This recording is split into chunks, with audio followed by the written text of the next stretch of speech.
Bismillahirrahmanirrahim. Assalamualaikum warahmatullahi wabarakatuh. Alhamdulillahilladzi hadana li hadza wa ma kunna linahtadiya laula an hadana Allah.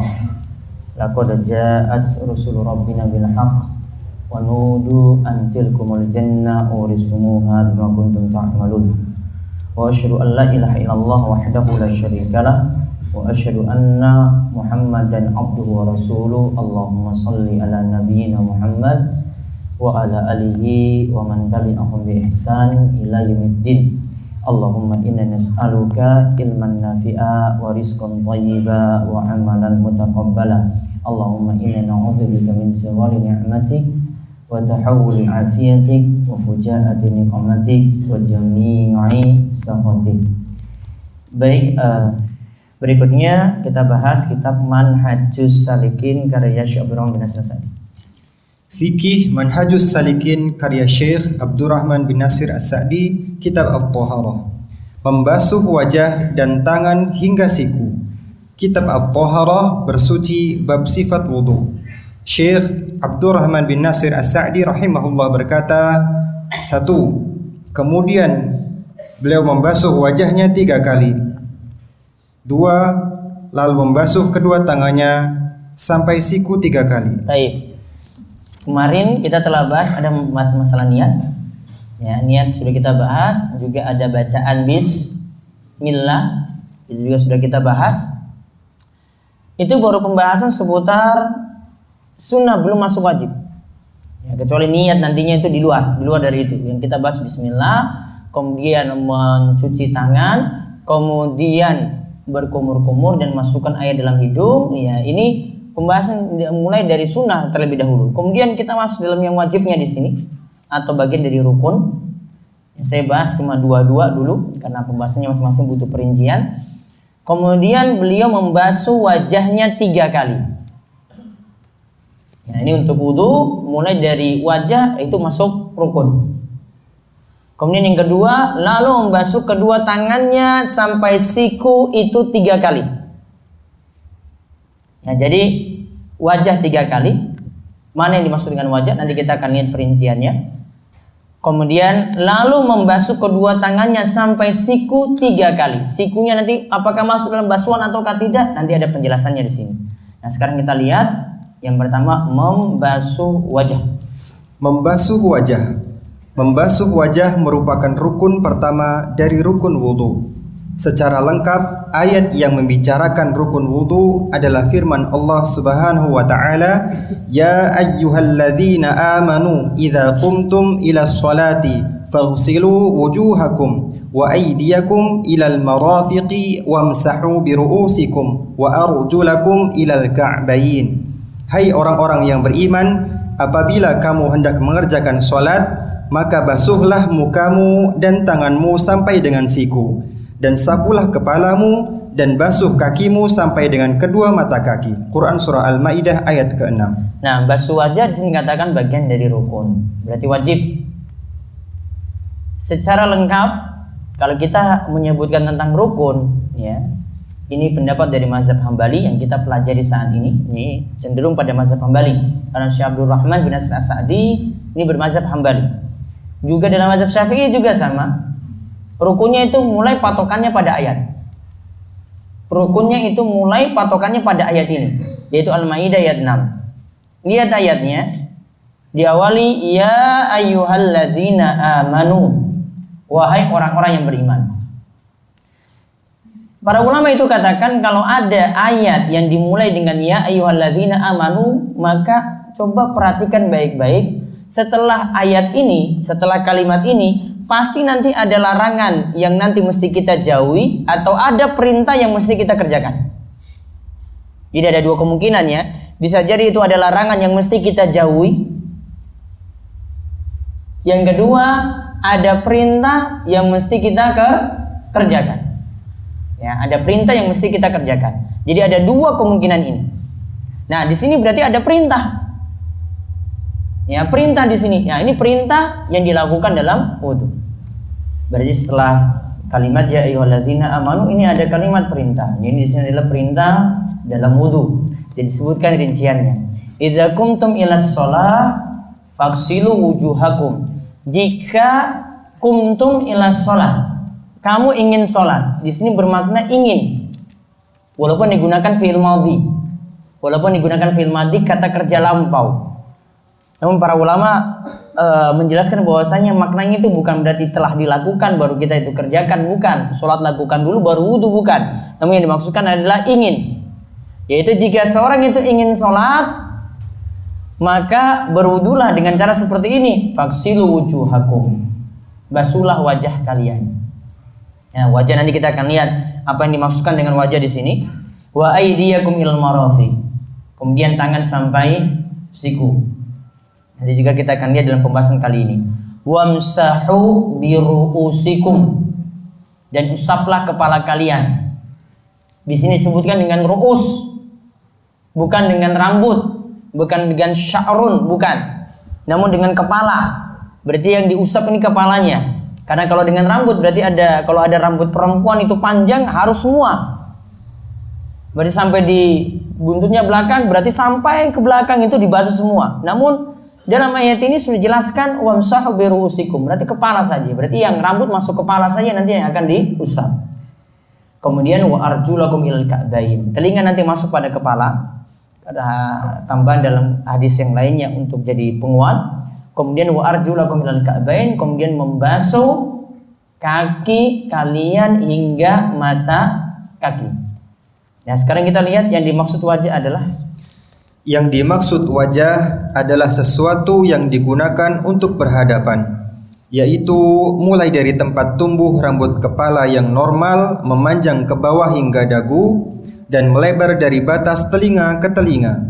Dagu adalah tempat tumbuhnya jenggot yang berada di bawah wajah. Baik. Lihat di sini wajah itu kata para ulama termasuk juga Imam Nawawi. Ya, Imam Nawawi dalam beberapa keterangan beliau dan ulama yang lainnya itu memberikan keterangan ma tahsulul muwajah.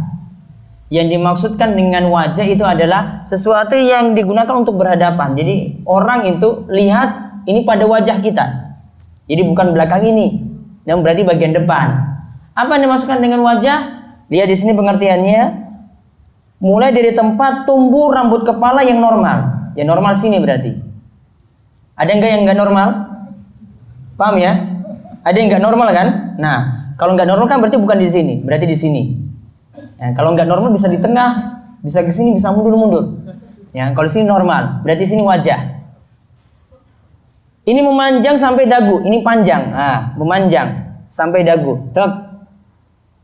Ya, ini dagu. Dagu cuma sampai sini saja, yaitu yang tumbuhnya jenggot di sini. Enggak sampai bawahnya dagu sampai leher, enggak. Yang di bawahnya dagu sampai leher ini enggak masuk wajah. Terus yang melebar, yaitu dari batas telinga ini ke telinga. Ya, batas telinga ke telinga. Ya, jadi ini dan ini. Nah, ini berarti semua masuk wajah. Ya, semua itu masuk wajah. Nah, lihat di sini, dagu adalah tempat tumbuhnya jenggot yang berada di bawah wajah. Nah, sini ditambahkan, berarti yang ini ke bawah dari dagu ini kan ujungnya di dagu sini ya. Nah, ini ke bawah. Ini tidak disebut lagi wajah. Sehingga konsekuensinya kalau untuk wanita dia menutup wajahnya bagaimana? Ya, kalau dibolehkan untuk menampakkan wajah saja, berarti wajah ini saja yang boleh ditampakkan. Yang ini nggak boleh. Ini sebut apa ini? Yang di bawah dagu ini masuk dalam sini apa? Sampai leher ini apa? Ini apa ini? Kita masih sebutin dagu ya. Namun ini pokoknya di bawah dagu ini sampai ke leher sini nggak boleh terlihat. Karena itu yang dimaksudkan dengan wajah. Konsekuensinya itu, kalau dalam wudu berarti ini saja yang dibasuh. Berarti kalau untuk pada wanita, kalau kita bahas wajah yang boleh terbuka, oh berarti yang ini enggak. Berarti dia agak pakai jilbab itu agak tarik keluar seperti ini ujungnya. Gitu. Sama juga ketika pakai rukuh atau mukena, tarik agak keluar sedikit, enggak sampai bagian ujungnya itu di lehernya sini enggak. Itu yang lebih sempurna ketika memakai jilbab atau memakai ruku atau mukena ketika sholat. Lalu anjuran basuh 3 kali dihukumi sunnah berdasarkan ijma. Nah, selanjutnya baca. Sekarang tadi sudah disinggung dagu, sekarang ada jenggot di sini. Apakah dagu dan jenggot sini perlu dibasuh? Lihat. Membasuh dagu dan jenggot. Dalam Al-Mawsu'ah Al-Fiqhiyah bab 21 halaman 215. Ini juz 21 215. Juz ada 21 sekitar ada 45 jilid. Itu berisi ensiklopedia fikih lengkap yang menerbitkannya Senil Kementerian Agama Kuwait. Jadi mereka punya penelitian dengan membahas satu masalah itu sesuai dengan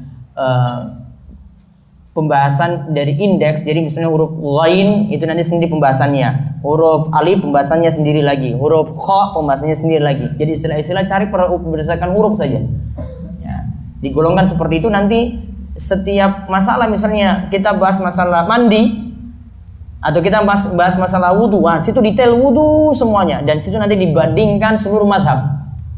Jadi itu meringkas pendapat-pendapat situ semuanya. Ya, sudah ada dalam versi PDF, bisa di-download di Waqfiyah. Ya, kalau beli langsung itu ada 45 jilid tadi. Kemudian disebutkan bahwa jika jenggotnya tipis, dagu dan kulitnya ikut kebasuh saat berwudu. Nah, berarti kalau jenggotnya tipis, berarti ini nanti kan kena ketika dibasuh. Dagunya kena, kulitnya juga kena. Ya, dan jenggotnya tipis nih nggak perlu main-mainkan jenggotnya juga, karena airnya sudah masuk. Ya, tipis nggak ada pengaruh di sini. Nah, sekarang selanjutnya. Sedangkan jenggot yang tebal wajib dicuci karena jenggot tersebut tumbuh di bagian yang wajib dibasuh.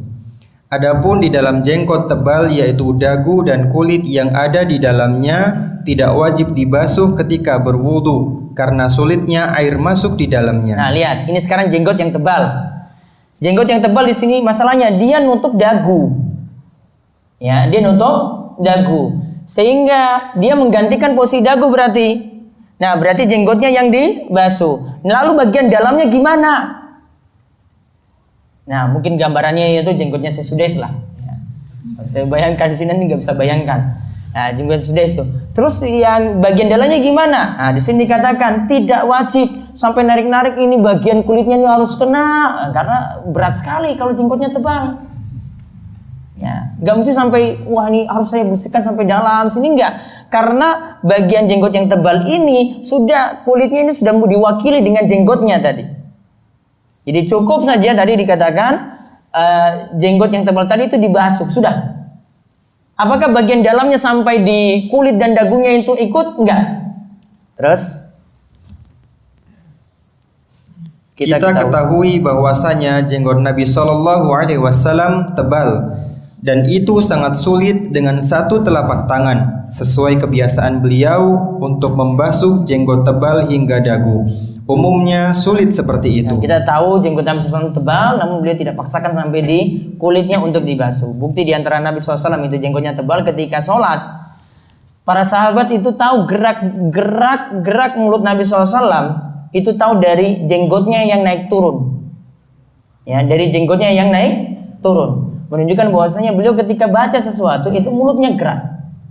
Ya, mulutnya itu gerak, dan ini nampak sekali kalau jenggotnya itu tebal. Terus hal yang sama disebutkan dalam Al-Mawsu'ah Al-Fiqhiyah juz 35 halaman 228. Jadi juz yang berbeda karena pembahasannya berbeda. Mungkin satu bahas ini, namun istilahnya sama. Terus pembahasannya sama. Ada hadis dari Utsman bin Affan radhiyallahu anhu, beliau berkata, "Anna Nabiyya sallallahu alaihi wasallam kana yukhallilu lihyatah." Nabi sallallahu alaihi wasallam biasa menyela-nyela jenggotnya ketika berwudu. Nah, di sini cuma disela-selain gini saja. Namun apa? Enggak wajib sampai ke kulit tadi. Ya, ketika jenggotnya tebal tidak wajib sampai ke kulit tadi. Kalau jenggotnya tipis tadi ya sudah kena jelas. Terus sekarang Syekh Abdul Aziz bin Baz. Syekh Abdul Aziz bin Baz rahimahullah menyatakan bahwa hadis-hadis yang menyatakan hadis yang membicarakan Nabi Shallallahu Alaihi Wasallam menyela-nyela jenggot saling menguatkan satu dan lainnya.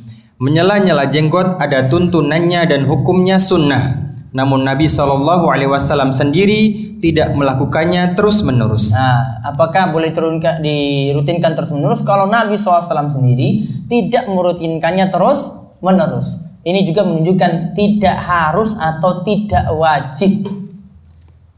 Terus, jadi jenggot dan dagu itu bagian dari wajah yang ikut dibasuh saat wudhu. nah, dan kesimpulan yang lainnya lagi, kalau tadi disebutkan Nabi SAW itu menyela-nyela jenggotnya, berarti Nabi SAW itu berjenggot. Ya, berarti Nabi SAW itu berjenggot. Dan beliau dalam beberapa hadis itu menyebutkan biarkanlah jenggot dan pendekkanlah kumis. Biarkanlah jenggot dan pendekkanlah kumis. Maka kalau seorang laki-laki, ya bagusnya kalau kondisinya dia tahu jenggotnya itu ada, maka dia biarkan itu apa adanya. Imam Nawawi dalam Syarah Sahih Muslim itu menerangkan yang dimaksudkan dengan jenggot itu dibiarkan, itu adalah dibiarkan apa adanya, tidak dipendekkan, tidak dipotong, tidak dirapikan. Dibiarkan apa adanya saja. Ya, ini yang disebutkan oleh Imam Nawawi tadi. Sekarang kita lihat membasuh tangan hingga siku. Membasuh tangan hingga siku. Mencuci tangan hingga siku termasuk rukun wudhu yang kedua. Yang dimaksud tangan adalah ujung jari hingga siku. Siku juga turut dibasuh. Siku adalah batas antara dhira' dari siku sampai ke ujung jari dan adud lengan atas. Baik, lihat siku.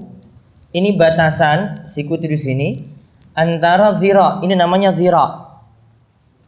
Ya, ini namanya dhira'. Dari ujung tangan ini sampai batas ini. Kemudian adud. Ini lengan atas ini adud namanya. Bahasa Arabnya namanya adud. Maka pemisahnya di sini dengan siku di sini. Ini namanya siku. Terus kalimat ilal mirfaqaini dalam ayat bermakna ma'a atau bersama. Siku artinya siku ikut terbasuh. Nah, bersama siku artinya siku itu turut terbasuh. Ada dalil lebih lengkap dalam masalah ini. Kenapa sampai siku juga ini harus kena basuhan? Kita lihat di pembahasan hadis di bawahnya. Yang lebih lengkap membicarakan membasuh tangan hingga siku adalah hadis dari Nu'aim bin Abdillah Al-Mujmir. Ia berkata, "Ra'aitu Aba Hurairah yatawaddau fa ghassala wajhahu fa asbagha al-wudu'a, thumma ghassala yadahu al-yumna hatta ashra'a fil 'adudi, thumma yadahu al-yusra hatta ashra'a fil 'adudi, thumma masaha ra'sahu, thumma ghassala rijlahu al-yumna hatta ashra'a fis saqi, thumma ghassala rijlahu al-yusra hatta ashra'a fis saqi, thumma qala hakadha ra'aitu Rasulullah sallallahu alaihi wasallam yatawaddu." Aku melihat Abu Hurairah berwudu, lantas ia membasuh wajahnya. Kemudian ia menyempurnakan wudunya. Lalu ia mencuci tangan kanannya hingga awal lengan atasnya, siku ikut terbasuh. Lalu mencuci tangan kirinya hingga awal lengan atasnya. Kemudian ia mengusap kepalanya. Lalu ia mencuci kaki kanannya hingga awal betisnya. Lalu kaki kirinya, demikian pula sampai awal betisnya.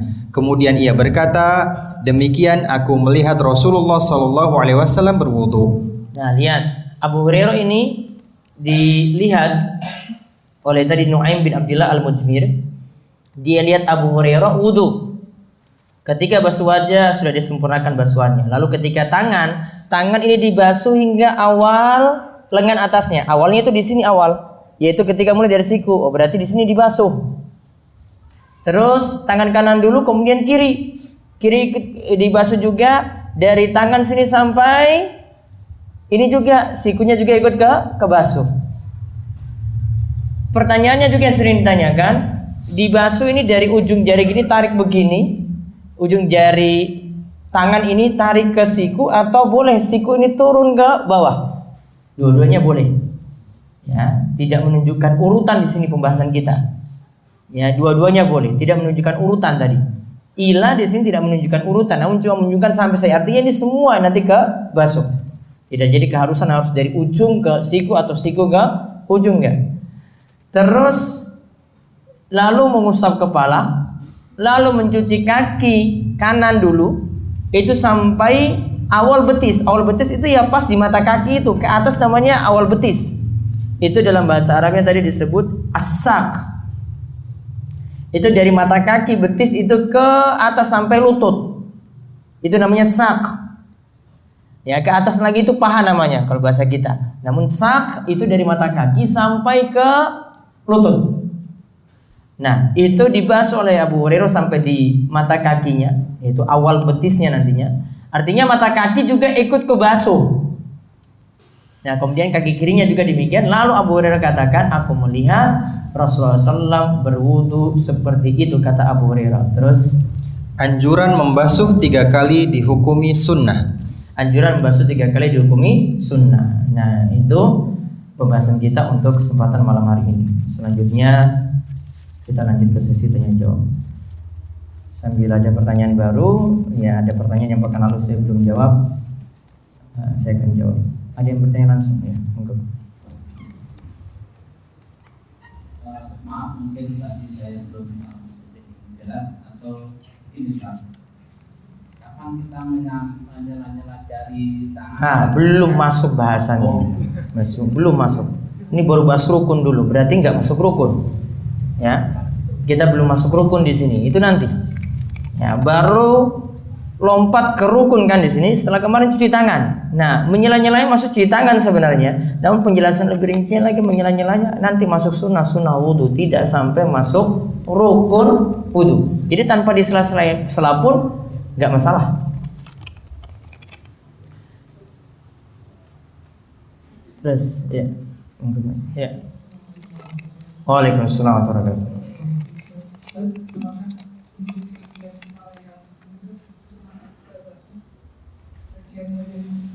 Bagian sini, jaringan rambutnya yang sini nggak ada, tetap dari sini. Ini nggak masuk nggak masuk dalam muka. Iya, makanya tadi saya bilang tempat tumbuhnya rambut normal. Mu'tad itu normal. Jadi normalnya orang-orang seperti apa? Tanya. Saya jawab dulu lewat kertas.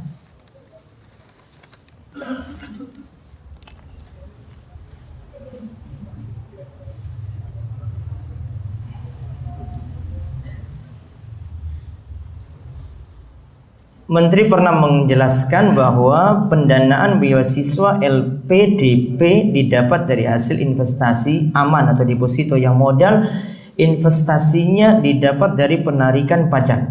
Apakah beasiswa tersebut haram karena hasil pajak dan riba? Apakah waktu yang sangat terasa cepat ini salah satu tanda-tanda kiamat? Bagaimana caranya agar waktu menjadi lapang? Pengertian waktu yang bertambah cepat itu tanda kiamat, betul ada penjelasannya. Ada hadis khusus yang menjelaskan tentang hal ini. Namun ada beberapa pengertian tentang waktu yang dirasa cepat ini. Saya belum bisa menyebutkan rinciannya. Mungkin satu waktu baru saya bisa membahas hal ini karena di luar materi saya tidak bisa jawab. Adapun tadi tentang beasiswa, ada situ sumbernya dari pajak, ada di situ sumbernya dari riba. Saya yakin masih ada sumber yang lainnya yang halal. Sehingga saya tidak bisa hukumi jadi haram beasiswa ini, saya tidak bisa hukumi. Karena masih ada bercampur dengan harta halal. Jadi kesimpulannya harta yang bercampur di sini, ini ada harta yang bercampur dalam beasiswa ini. Kesimpulannya masih boleh dimanfaatkan dari harta yang bercampur tadi. Sebagaimana Rasulullah SAW itu masih menerima hadiah dari orang Yahudi. Padahal Yahudi itu hartanya bercampur juga. Ada dari pekerjaan haram, ada yang dari pekerjaan yang halal, ya, yang mereka nggak perhatikan halal dan haramnya ada. Sehingga untuk beasiswa tadi tetap masih dihukumi sebagaimana asalnya, masih boleh diterima. Berapa lama masa iddah? Apakah setiap perkara? Setiap perkara atau menjanda berbeda lamanya masa iddahnya. Rinciannya panjang di sini masa iddah. Masa iddah nanti ada yang karena diceraikan, karena kasus cerai. Nanti dilihat ini karena ini wanitanya masih mengalami haid ataukah tidak. Kalau masih mengalami haid berarti nunggu 3 quru. Quru di sini para ulama berbeda pendapat lagi. Ada yang katakan 3 kali suci, ada yang katakan 3 kali haid. Ya, ada 2 pendapat dalam masalah ini. Ada juga masa iddah itu karena kematian suami. Itu menunggu 4 bulan 10 hari. Ada juga masa iddah karena diceraikan oleh suami saat hamil. maka menunggu sampai melahirkan. Begitu juga wanita yang tinggal mati suami dalam keadaan hamil, menunggu juga sampai melahirkan. Jadi masa iddah berbeda-beda. Apa hukum film? Pasalnya cerita dibuat-buat. Lalu bagaimana dengan film Islami? Apakah ada film tentang Umar dan sebagainya? Secara umum Allah, saya tidak bisa menjawab hukum sandiwara ini karena itu masuk dalam sandiwara. Adapun tentang adegan-adegannya, ya tidak bisa dihukumi secara mutlak di sini. Tentang sandiwara ini masih boleh atau tidak, sebagian ulama ada beda pendapat. Saya simpan dulu untuk pertanyaan tadi. Bagaimana jika seorang melakukan suatu amalan yang hanya dikatakan baik? Kalau baik saja tidak cukup. Kita itu mau beramal, amal soleh itu memenuhi 2 syarat. Harus dengan niatan yang baik, ikhlas. Kemudian yang kedua, harus manut tuntunan. Kalau cuma sekadar beramal baik saja, semua orang bisa beramal baik. Dia zikir, mau pakai cara zikir apapun, terserah dia, nanti dianggap baik. Namun tetap harus manut pada tuntunan. Jadi tidak cukup dengan istilah baik saja. Masih di kampung saya mendapatkan bantuan uang dari suatu lembaga syariah, dan sudah dibelikan peralatan speaker, karpet. Bagaimana hukumnya? Saran saya, kalau ini dari lembaga yang dihukumi riba, baiknya tidak dimanfaatkan untuk fasilitas masjid. Para ulama itu ketika merinci dana-dana apa saja yang dana haram, apa yang tempat penyaluran dana haram ini digunakan untuk apa, mereka selalu tekankan pokoknya jangan disalurkan untuk masjid. Ya, jangan disalurkan untuk masjid. Jadi saran saya, bagusnya dana tadi tidak dipakai untuk sound system, tidak dipakai untuk beli karpet, tidak untuk cat masjid, tidak untuk fasilitas masjid yang ada. Ya ada mungkin dia hanya bisa perbaiki jalan yang ada depan masjid, bisa. Toilet juga mungkin masih bisa. Namun kalau untuk selain itu tidak. Karena tadi para ulama walaupun ada beda pendapat dari sini, namun ini yang lebih pas kalau kita jawab. Dana haram termasuk dana riba hanya boleh digunakan untuk selain masjid. Untuk dana masjid tidak boleh. Apa itu tawassul? Tawassul itu kita berdoa dengan melakukan suatu pendekatan pada Allah. Ada perantara yang disebut. Bisa jadi dengan menyebut Asmaul Husna, bisa jadi dengan menyebut amal soleh, bisa jadi dengan perantaraan orang soleh yang masih hidup. Tidak boleh dengan yang sudah mati. Apakah Islam mengenal tawasul? Iya, tadi sudah saya jawab. Jika iya, apakah ada tata caranya? Tadi bisa tawasul dengan Asmaul Husna, bisa dengan amalan soleh yang kita yakini diterima, bisa dengan orang soleh yang masih hidup. Sebagaimana para sahabat ketika Rasulullah masih hidup, hujan belum turun-turun, para sahabat datang pada Rasul, minta, wahai Rasulullah, berdoalah pada Allah supaya hujan itu turun. Jadi minta Rasul sebagai tawasul, minta pada Allah, Allah yang turunkan hujan.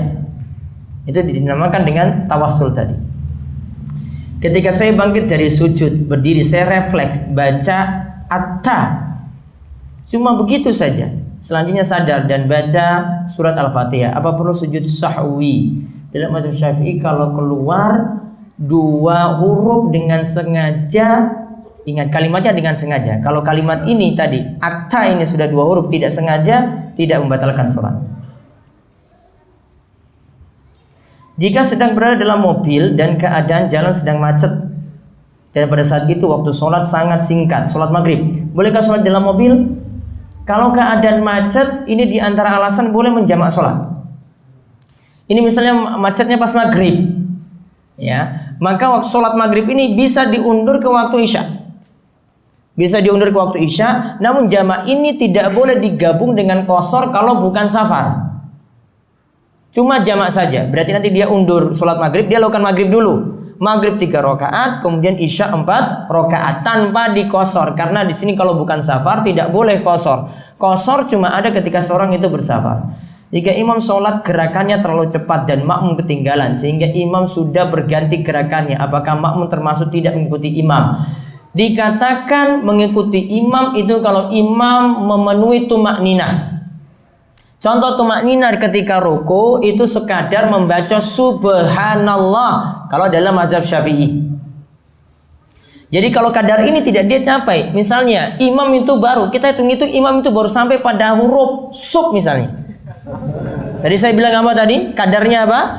Subhanallah. Kita hitung-hitung ini gak mungkin subhanallah ini. Ini nggak nyampe, ini kayaknya baru sub ini dia sudah sami Allahu liman hamidah. Nah, berarti imam sudah kecepatan di sini. Maka tugas makmum kalau dia memang ingin lanjut dengan imam, dia gerakannya biasa meskipun telat. Atau dia bisa melakukan pilihan yang kedua, niatnya mufarraqah. Saya dan imam selesai. Saya sholat sendiri, imam sholat sendiri. Ya. Itu namanya niat mufarraqah. Mufarraqah, imam itu sholat sendiri, sudah dia cepat silakan. Saya sholatnya seperti ini juga normal. Berarti sudah berpisah niat dari imam.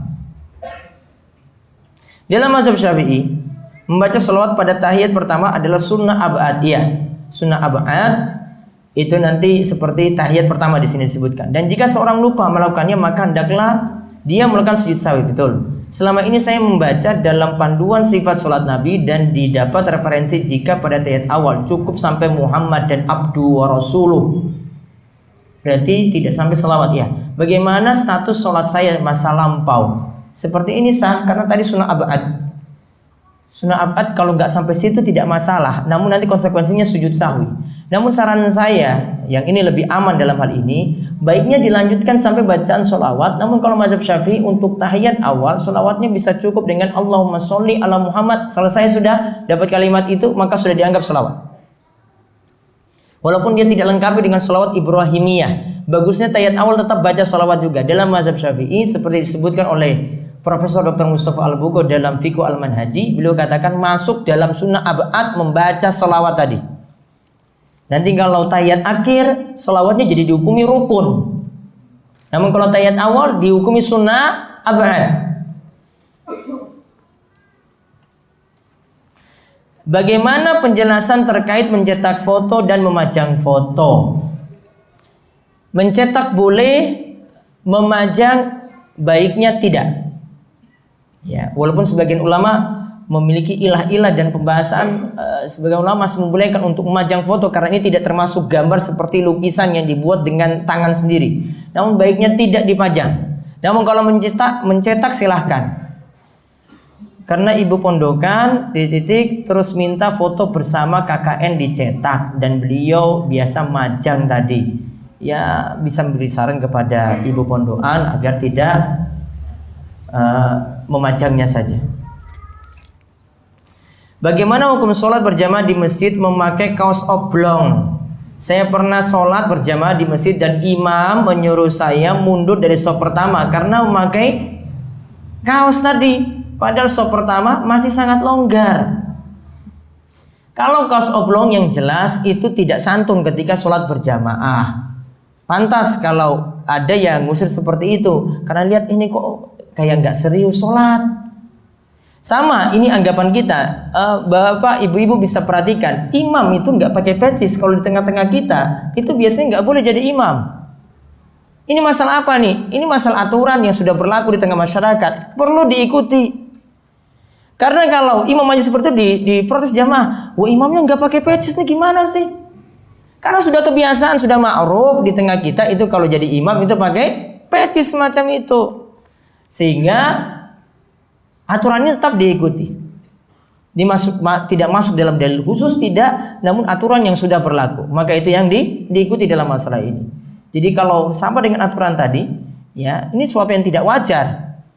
Ya, bagusnya dengan kemeja itu mungkin lebih sopan atau dengan kaos yang mungkin lebih modelnya lebih bagus lah, bukan sekedar kelihatan kaos oblong. Kaos oblong berarti kan kurang santun kalau menurut kita. Saya pernah sholat ba'diyah. Pada saat saya sholat ada yang menepuk bahu saya. Dikira saya menunaikan sholat fardu. Apakah sah sholat orang yang menepuk bahu saya tadi? Dia ngikuti jenengan itu tidak masalah. Walaupun juga jenengan tidak ganti niat jadi imam. Dia cuma sekedar ngikuti. Ya, jadi saya misalnya sholat ba'diyah isya, dia datang, kemudian sholat isya dengan saya. Dikira saya sholat isya juga sama-sama telat. Nah, dia ikuti tadi. Walaupun jenengan nggak ganti niat jadi imam pun boleh. Ganti niat jadi imam juga boleh. Tidak ganti juga boleh. Kemudian ketika itu jaharkan suara sampai selesai.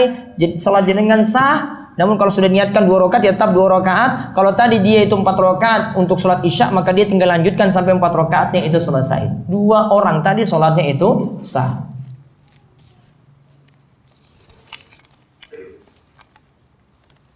Hukum memakan tulang lunak. Presto berarti ya. Tulang keras yang sudah lunak. Asalnya boleh. Ada permasalahan apa dengan tulang lunak?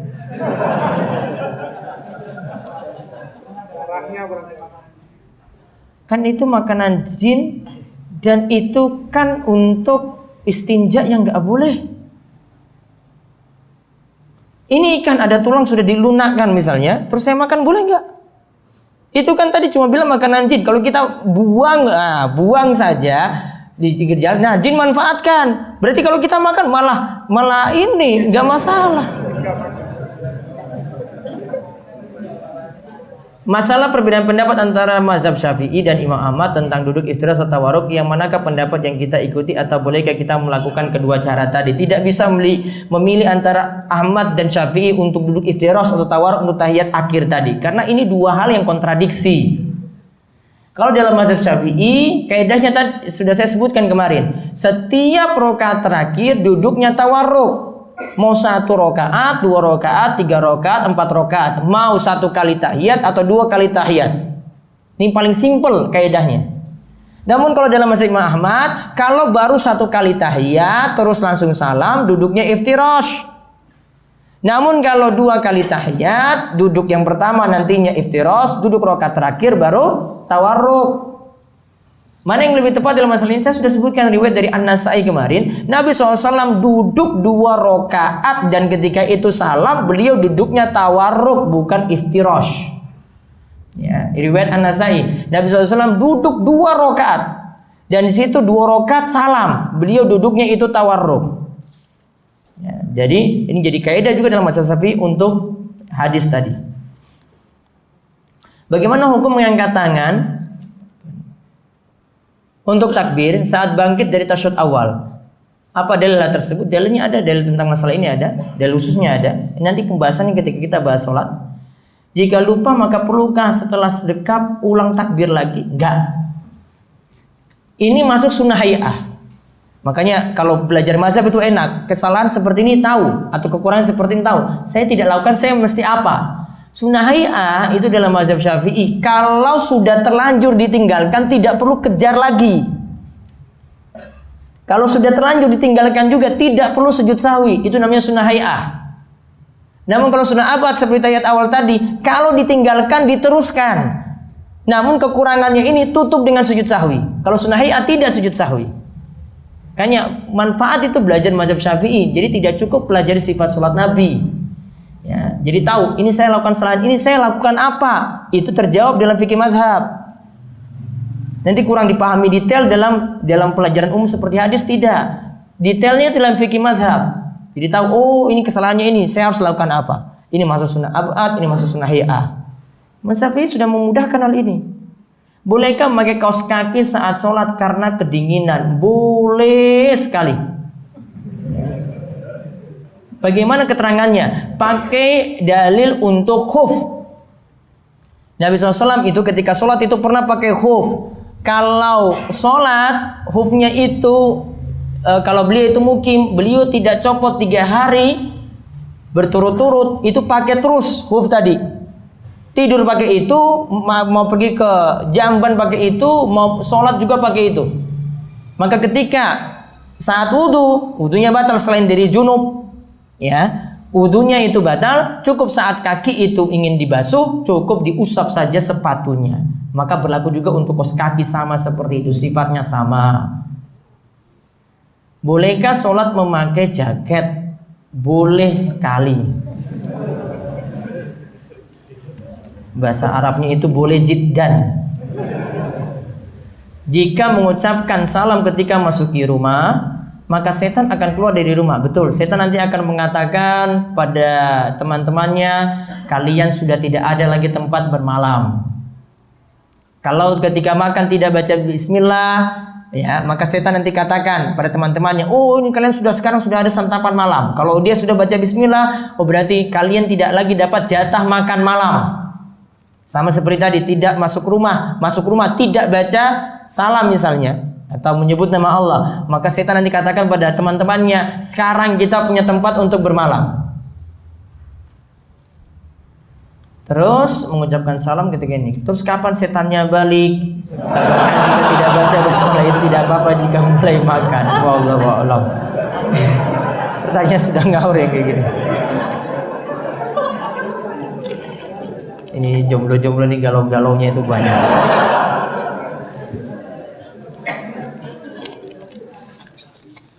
Ini gitu nggak usah saya jawab ya. Nggak ada keterangan dari dalil.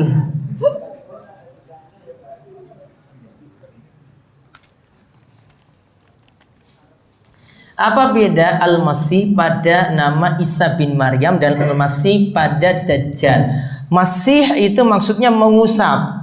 Kalau pada Al-Masih Isa putra Maryam, karena dengan dia mengusap saja orang yang sakit bisa sembuh dengan izin Allah. Sedangkan kalau pada Dajjal bisa sembuhkan orang sakit juga. Bisa juga Dajjal ini punya sifat yang Allah itu sebutkan. Dia dengan mengusap seluruh muka bumi, artinya dia akan mengitari seluruh muka bumi kecuali Mekah dan Madinah. Itu istilah Al-Masih yang dimaksudkan semacam itu. Apakah ada doa khusus supaya dapat berhenti dari kemaksiatan yang sering dilakukan? Baca doa tadi antara tahiyat akhir dan salam, itu supaya dosanya diampuni, sekaligus nanti Allah beri taufik supaya tidak mengulangi dosa itu lagi. Kemudian ada doa-doa yang lainnya lagi seperti Allahumma inni a'udzubika min syarri sam'i wa min syarri basari wa min syarri lisani wa min syarri qalbi wa min syarri mani. Ya, ini meminta perlindungan dari jeleknya pandangan, jeleknya telinga, pendengaran, jeleknya lisan, jeleknya hati, ya, dan jeleknya mani, yaitu jeleknya kemaluan. Nah, ini akan diberi taufik gitu. Nah, telinganya ini sering bermaksiat dengan telinga, dengar musik misalnya, ya, maka nanti Allah akan beri petunjuk supaya telinganya tidak mau lagi mendengar.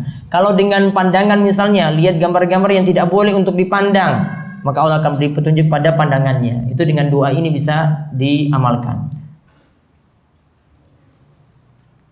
Mohon doakan saya semoga dapat sembuh dari kemaksiatan ini. Mudah-mudahan Allah beri taufik dan hidayah, rajin diri majelis ilmu supaya bisa meninggalkan maksiat secara total.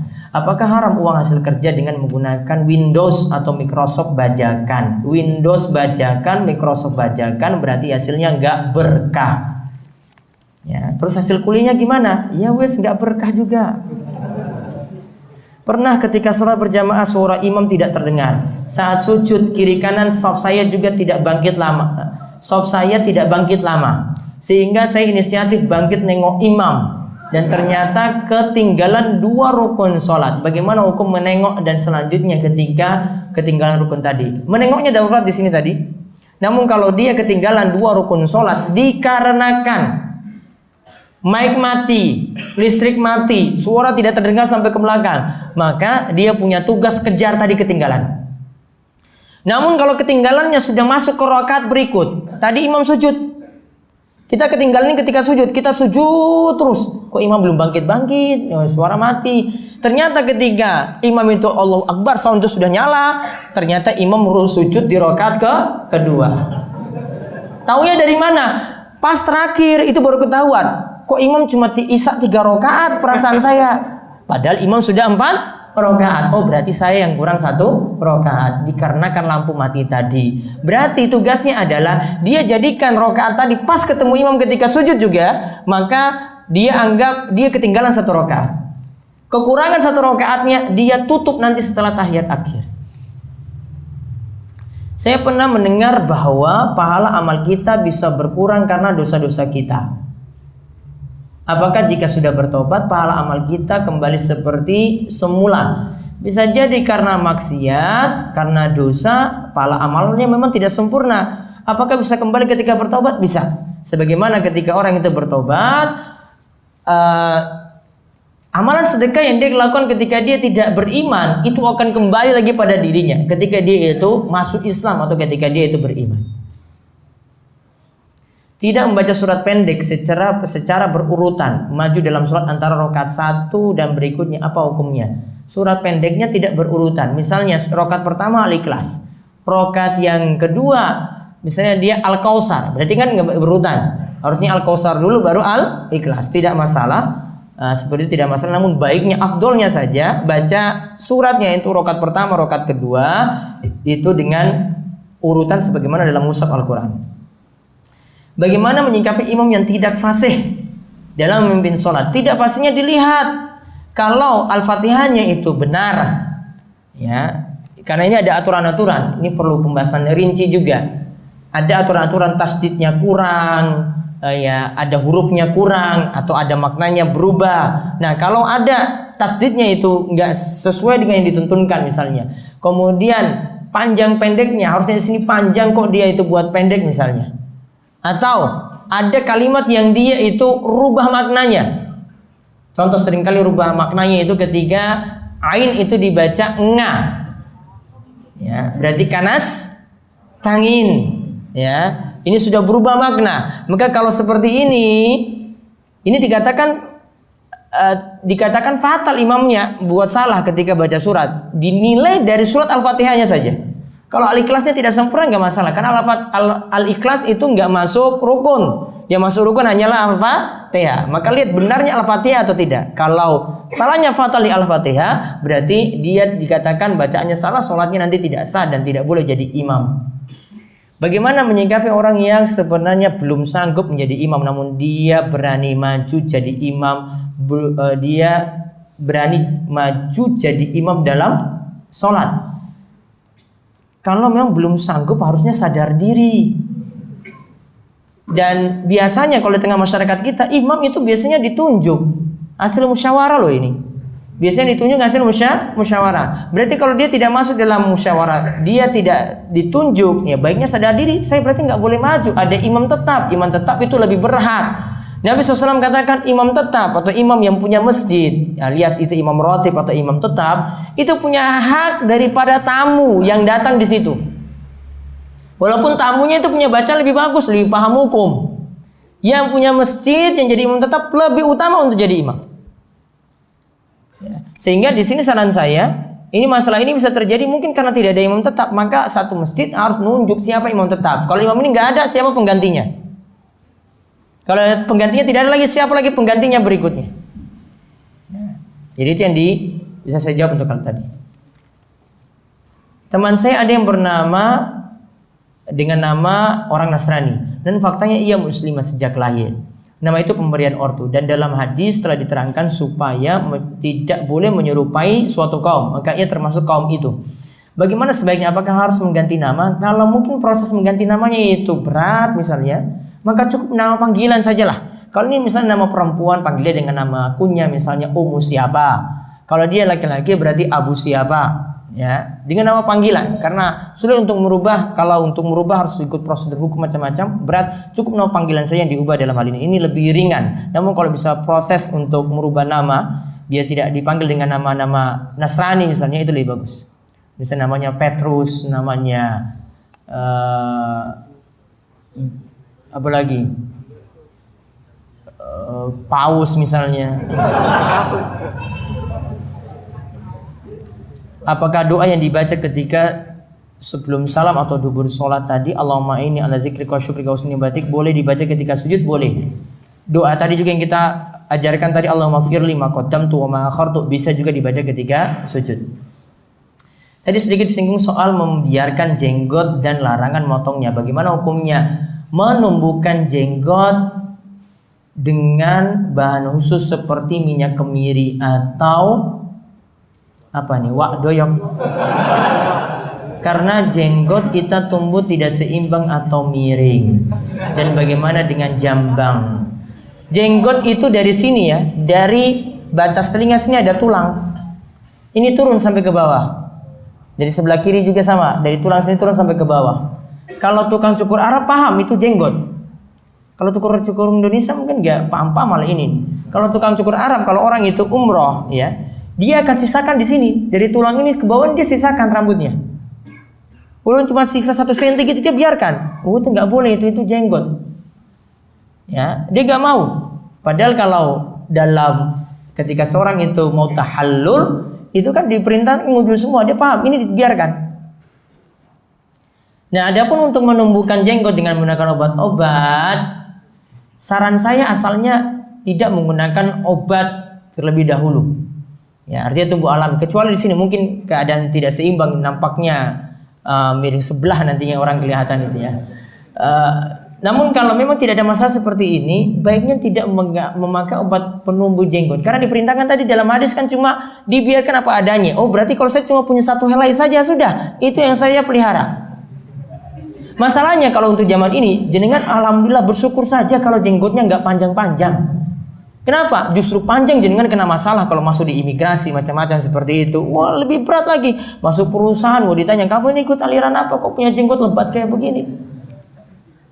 Ya, jadi kalau nggak punya, syukuri saja. Zuhud dengan itu. Ya, paham zuhud ya? Apa adanya saja hidupin. Ya sudah, kalau sudah ditakdirkan seperti itu ya sudah. Ya, kecuali tadi ada alasan seperti tadi masih boleh. Asalnya tidak sampai haram memakainya. Namun saya sarankan tetap melihat-lihat kondisi, apa adanya itu lebih bagus daripada kita pakai obat penumbuh jenggot. Bolehkah laki-laki dan perempuan sholat berjamaah tanpa hijab atau penghalang seperti tirai dan sebagainya? Boleh, sah.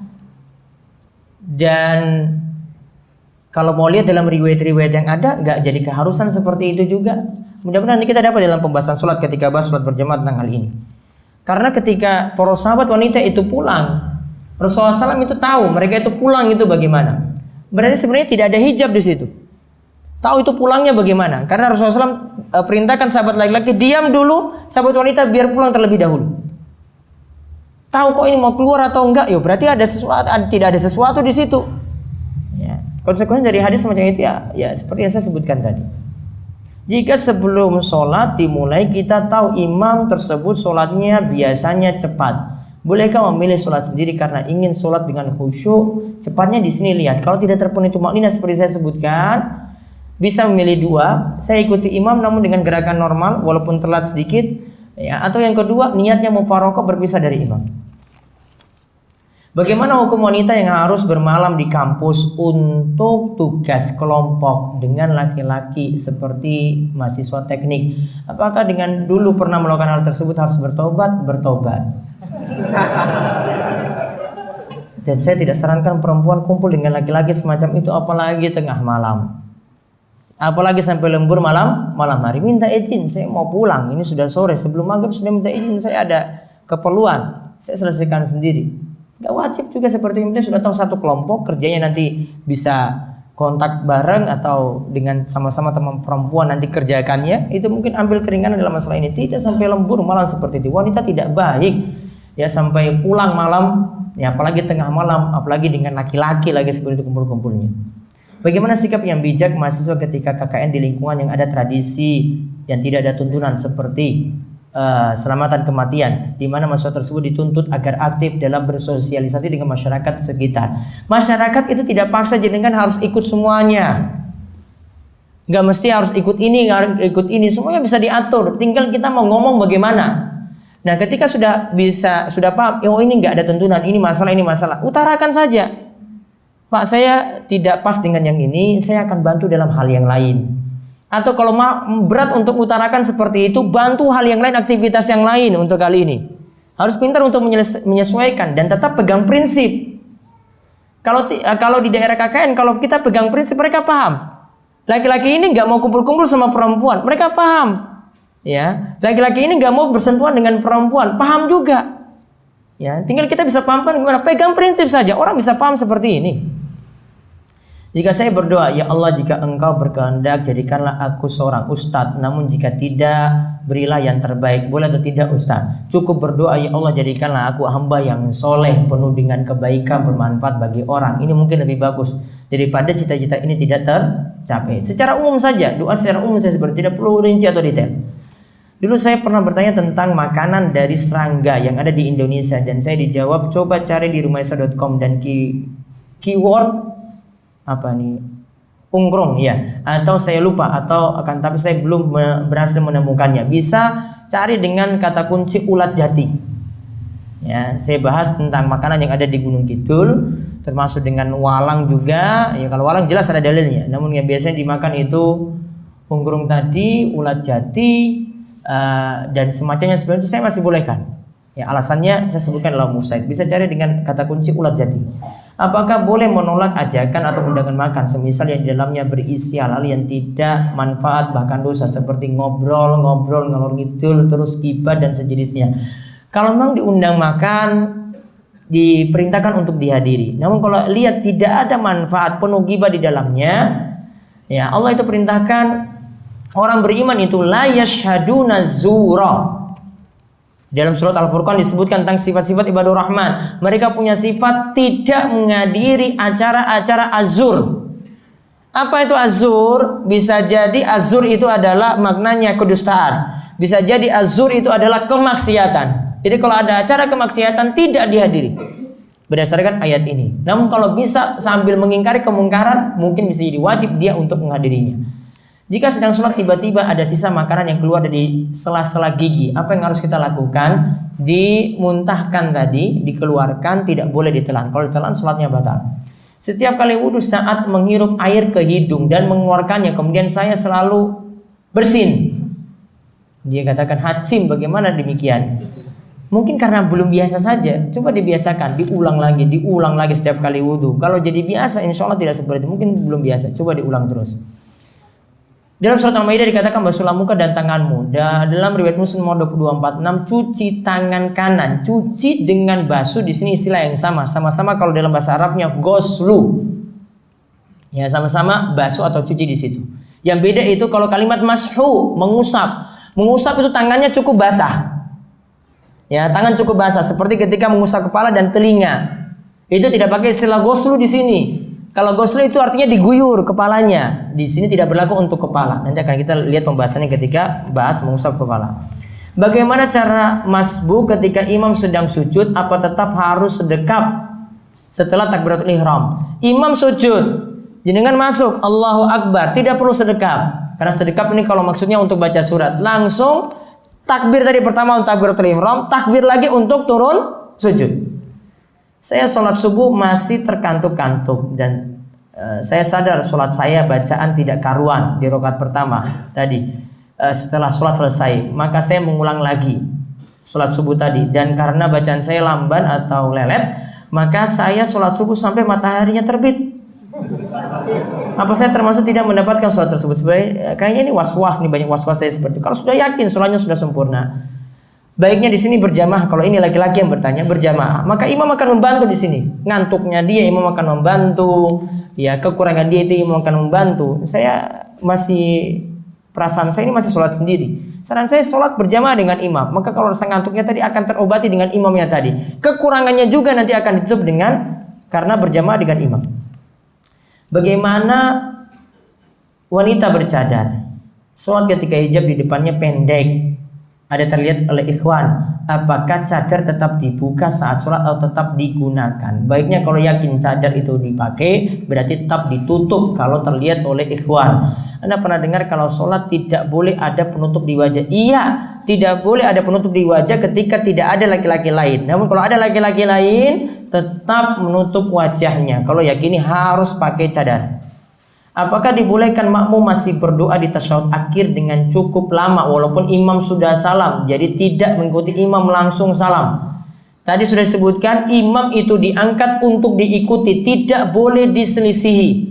Maka kalau imam sudah salam, langsung salam walaupun tidak berdoanya banyak di situ. Konsekuensinya ikuti imam. Maka boleh kita berdoa. Nanti setelah kita baca tahiyat, salah satu syaratnya adalah tidak boleh telat dari imam ketika imam itu sudah salam. Apakah hukumnya pinjam di koperasi, yaitu koperasi pegawai yang ada lebihnya? Kelebihan ini akan dibagikan sebagai sisa hasil usaha. Di sini berarti pinjam uang ya, sisa hasil usaha di akhir tahun kepada anggotanya. Dan SAU ini bercampur dengan usaha lain yang halal dari koperasi tersebut. Saya sarankan koperasinya dibedakan antara simpan pinjam dengan usaha. Usaha disendirikan. Kalau koperasinya berisi usaha, usahanya halal dan sisa hasil usahanya boleh dimanfaatkan. Namun kalau koperasinya bergerak dalam simpan pinjamnya jadi masalah. Kalau ini dari anggota, iurannya dari anggota, kemudian dipinjamkan pada anggota, kemudian ada tambahan, hasil tambahannya riba, dibagikan lagi di akhir tahun jadi sisa hasil usaha, itu bukan sisa hasil usaha namun sisa bagi riba. dirasakan bareng-bareng satu anggota. Berarti semua anggota makan riba. Maka saran saya, kalau sudah ada usaha, pikir usaha saja. Simpan pinjamnya tidak dipungut tambahan. Ya, simpan pinjamnya tidak dipungut tambahan. Kalau memang ada kredit macet situ ada yang tidak kembalikan simpan pinjam tadi, maka di blacklist. Konsekuensinya bisa dia dikeluarkan dari anggota. Wah, nggak pernah nyetor-nyetor lagi untuk bayar. Bisa dikeluarkan. Konsekuensinya seperti itu. Nanti akan memberatkan. Ada punishment, itu namanya punishment, dikeluarkan.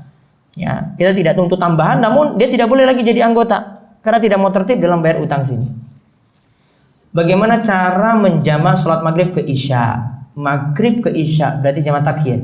Soalnya saya pernah mendengar sholat wajib itu berurutan. Ketika saya ketinggalan maghrib karena ada uzur yaitu safar dan mampir ke suatu daerah sudah masuk waktu isya, apakah sholat isya berjamaah dulu dengan niat maghrib? Saya ikut isya tadi, imamnya isya, saya tetap niat maghrib atau seperti apa? Ikuti sesuai dengan urutan. Berarti imamnya sholat isya, jenengan nanti sholatnya sholat maghrib. Nah, masalahnya di sini imamnya 4 rakaat, makmumnya 3, berarti nggak sama. Nah, nantinya ketika imam sudah sampai rakaat ketiga, jenengan sekarang tahiyat akhir, tidak boleh nambah sampai rakaat keempat, karena maghrib tidak mungkin 4 rakaat. Rakaat ketiga bisa langsung salam, langsung ketika itu masih dapat 1 rakaat dengan imam. Nanti 1 rakaat ditambah lagi. Dengan imam dia dapat isya 1 rakaat, nanti kurang 3 rakaat. Kalau musafir berarti kalau karena ikut imamnya 4, berarti dia ikut juga 4, jadi kurang nanti 3 rakaat saat itu. Bisa dilakukan seperti yang tadi saya sebutkan. Bagaimana hukumnya seorang notaris membuat data pendirian koperasi yang dalamnya ada unsur riba? Berarti ta'awun 'alal ismi wal udwan, tolong menolong dalam dosa dan permusuhan. Dia ta'awun. Jadi notaris untuk koperasi simpan pinjam tadi berarti tolong menolong dalam dosa. Ataupun membuat akta pendirian perusahaan yang dalamnya ada produk haram. Kalau ada produk haram juga sama seperti itu. Ini namanya ta'awun dalam dosa, tolong menolong dalam dosa. Amalan apa yang bisa dilakukan seorang anak untuk orang tuanya yang sudah meninggal agar orang tuanya bisa terlepas dari siksa kubur? Amalannya itu banyak. Ada amalan saya pernah rinci dalam buku 52 mengatasi problem hidup. Ada sedekah, ada mendoakan orang tua, ada memintakan ampun untuk orang tua, ada bentuknya penuhi janji atau wasiatnya, ada menjalin hubungan dengan kerabatnya, ada juga yang terakhir menjalin hubungan dengan teman-teman orang tua. Itu semua 6 hal ini dianggap sebagai bentuk bakti pada orang tua dan orang tua akan mendapatkan manfaat. Apakah berzikir, berdoa atau membaca Al-Quran dengan jahar sampai bisa terdengar oleh orang lain di sebelah orang yang sedang sholat boleh ataukah tidak? Nabi SAW itu katakan, jangan kalian saling bersaing dalam membaca Al-Quran. Sini baca Al-Quran, sini lagi keraskan. Situ baca cukup untuk dia, ini baca cukup untuk dia. Kalau ngerti situ ada orang yang sholat, berarti dia lirihkan sendiri bacaannya, biar tidak mengganggu orang yang sholat. Sama orang yang sholat juga dia mau jaharkan. Dia lihat sini ada baca Al-Quran, dia tidak keraskan bacaannya, dia lirihkan saja untuk dirinya saja. Seperti tidak bersaing dalam membaca Al-Quran. Saya bekerja sebagai administrasi airport tax atau PCP2U bandara. Bagaimana hukumnya? Apa itu termasuk pajak yang dilarang atau itu bagian dari retribusi jasa yang dibolehkan? Apa itu termasuk syubhat pekerjaannya? Wallahu alam. Ini saya perlu rinci. Nanti tanya langsung saja. Nanti saya biar tahu masalahnya seperti apa. Bagaimana cara salam makmum? Apakah menunggu imam salam ke kanan dan ke kiri baru kita salam, atau ketika imam salam ke kanan kita langsung mengikutinya? Baiknya imam salam kanan kiri baru kita kemudian itu salam. Nanti mudah-mudahan setelah sampai bahasan sholat baru kita nanti sampai pembahasan itu. Bagaimana hukum kebablasan bacaan tasyahud awal? Pada rakaat pertama saya melamun hingga bacaannya sama seperti bacaan tasyahud akhir. Kalau dimaksudkan sampai bacaan selawat benar, tidak masalah. Kalau yang dimaksudkan dia baca doa, masih dibolehkan oleh sebagian ulama doa ketika tasyahud awal, jadi tidak dikatakan kebablasan ketika itu. Namun ingat, sifat tasyahud awal biasanya bacaannya lebih ringan dibandingkan tasyahud akhir. Apabila tiba-tiba mimpi menikahi teman yang sudah lama sekali tidak ketemu dan tidak saling berhubungan, apakah itu salah satu tanda jodoh atau hanya mimpi saja? Aduh mas, jomblo galau. Itu cuma galau aja, itu belum dapat jodoh, sehingga ingat-ingat kekasih lama jadi kebawa dalam mimpi. Belum tentu itu juga jodohmu. Ya siapa tahu itu juga firasat, bisa jadi. Ya, cobalah nempuh. Siapa tahu belum dapat jodoh dia, bisa dijodohkan mudah-mudahan. Namun kalau bukan ya sudah.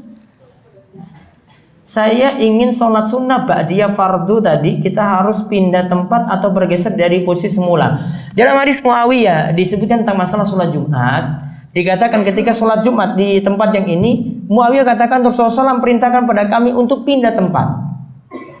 Tujuannya apa? Di antara manfaatnya yang pertama, untuk membedakan sholat wajib dan sholat sunnah.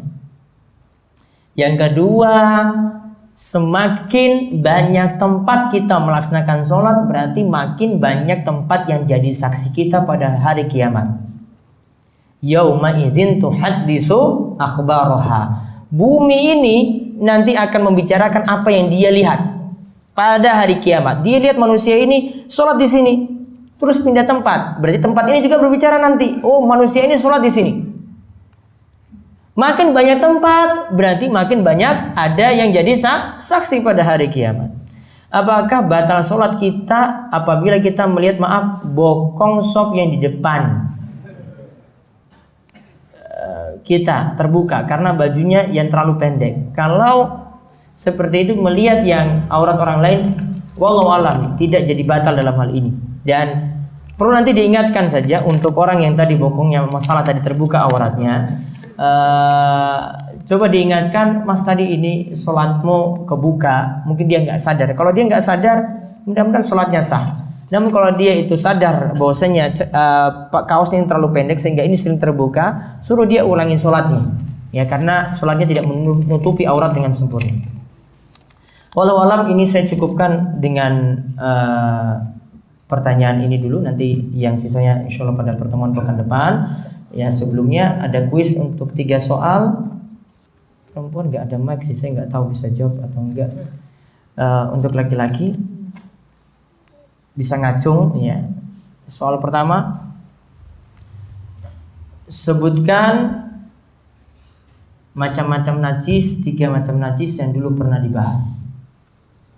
3 macam najis dalam kitab Manhajus Salikin. 3 macam-macam najis.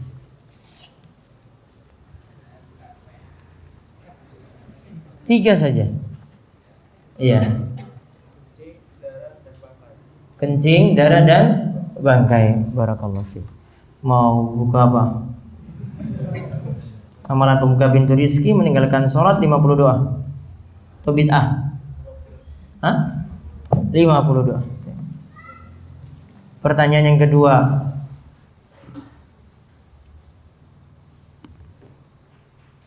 sebutkan 2 macam bangkai yang tidak najis. Ya. Bangkai ikan dan bangkai belalang. Ada buku meninggalkan sholat, amalan pembuka pintu rizki, bid'ah, Natal, zikir. Buku Natal. Terus yang ketiga, sebutkan cara berniat untuk wudhu. Ya, niatnya di dalam hati. Perlu lafaz tertentu enggak? Tidak. Buku apa? Zikir, Natal, meninggalkan sholat, pembuka pintu rezeki. Hah? Zikir. Tambah 2 lagi. Sebutkan hukum membaca bismillah dan alasannya dalam wudhu. Baca bismillah saat wudhu. Baju hitam. Hukumnya tidak wajib, sunnah, berarti alasannya.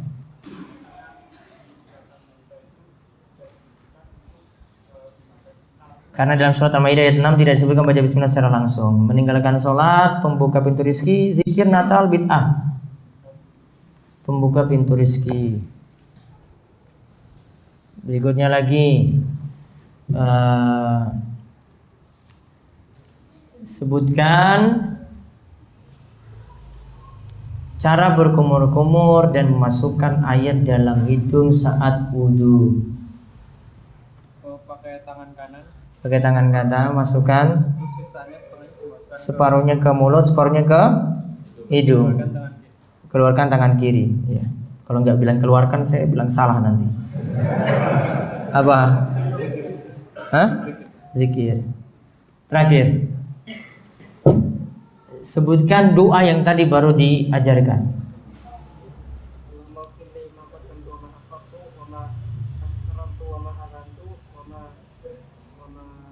Asraftu.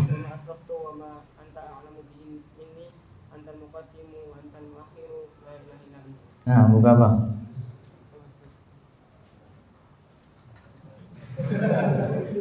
Natal, meninggalkan sholat bid'ah. Bid'ah. Terakhir. Tadi satu yang tadi mau hafal.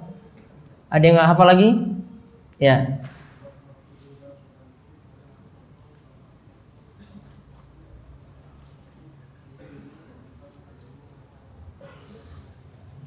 Nah, dua nih yang mana? Hah? Meninggalkan salat. Satu lagi. Satu nih. Sini sebelah sini. Ya.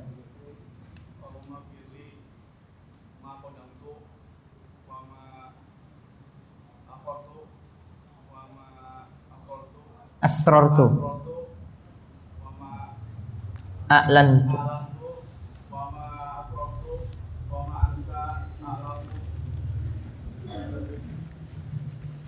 Bihi minni.